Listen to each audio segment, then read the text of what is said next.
So to do a half double crochet decrease, I'm going to show you the normal way first, and then I'm going to show you the invisible half double crochet decrease, which is a mouthful.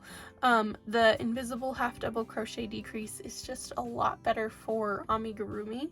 If you're making like a blanket or something, you probably want to use the normal one.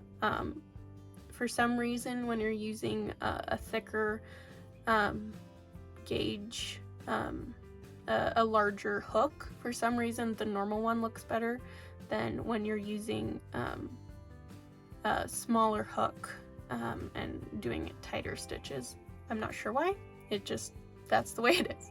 So you're going to yarn over, insert your hook, yarn over, pull up a loop, yarn over, insert your hook, yarn over, pull up a loop, and then yarn over and pull through all 5 of those loops. And that is a normal half double crochet decrease.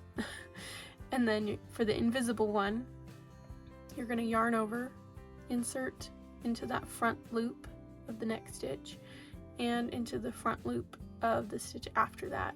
And then you're going to yarn over and pull through those 2 loops and yarn over and pull through those 3 loops to make a half double crochet decrease.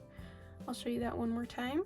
Yarn over, insert into the front loop of the next stitch and the front loop of the stitch after that.